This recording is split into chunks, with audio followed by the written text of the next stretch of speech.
Hey guys, it's Miss Washington here, and today we're going to take notes on convection currents. All you need is something to write with. That can be a pen or a pencil, doesn't matter to me. You also need a blue color pencil. You can use a blue pen, blue marker, whichever one you decide, just needs to be blue. And you also need a red color pencil, red marker, red pen. As long as it's red, it does not matter to me. All right, so starting off, we're gonna title our page Convection Current. That's CONVECTION. Currents, CURRENTS. Convection currents. All right, first thing you need to know, we'll keep this super simple, is that heat rises, which means it goes up.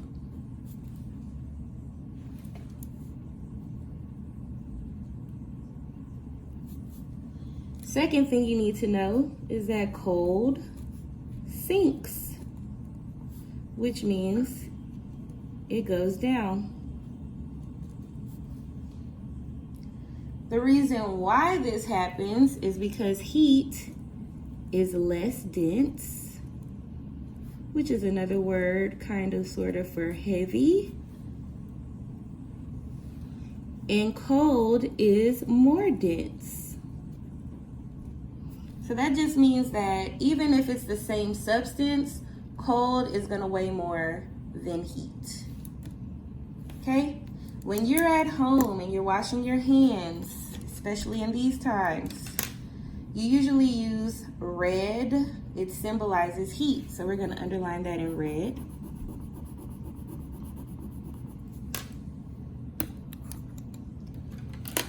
And blue usually represents cold, so we're gonna underline that in blue.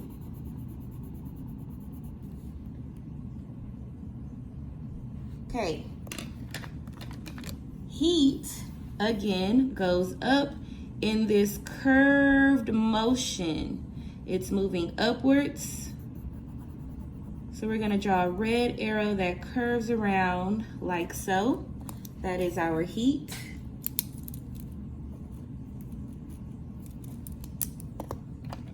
And then once it curves around and gets to the top, it cools off and goes down in a circular motion.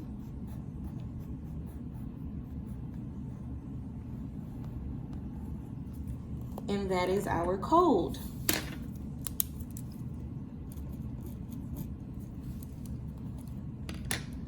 Heat goes up, cools off, cold goes down, heats up, and it creates this circular movement.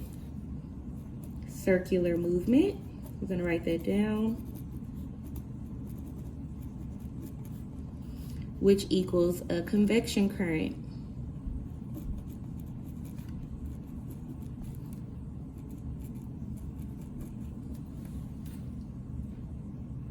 Okay, why are convection currents even relevant? Why are we talking about it, Miss Washington?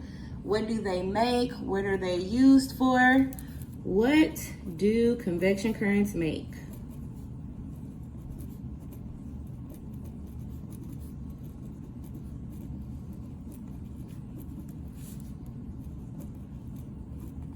What do they make? Well, three things we're going to talk about in class over the year. Number one, waves in the ocean.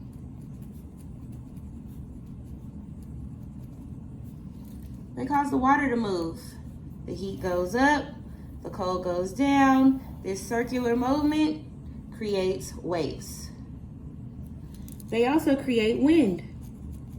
This is why you feel wind in the air or wind in the atmosphere. The next thing is that they happen in Earth's mantle.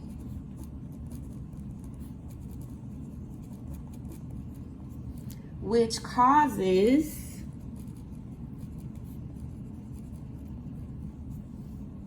tectonic plates to move.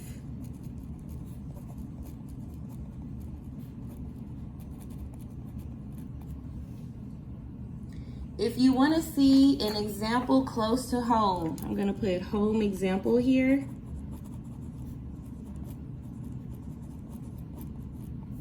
It will be boiling water.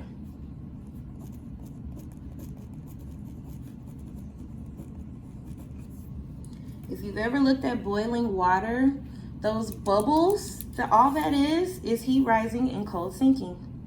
And that's pretty much your notes today, guys. Convection currents, heat rises, cold sinks. They create this circular movement, which is called the convection currents. What do they make? Waves in the ocean, wind. They also happen in Earth's mantle, which causes tectonic plates to move. We'll talk about that later this year. Home example, boiling water. If you need to watch this again, feel free to watch it over and over and over. If you need to take notes, or if you need just a quick reminder of what a convection current looks like or what it is, here it is right here, guys. Have a good day.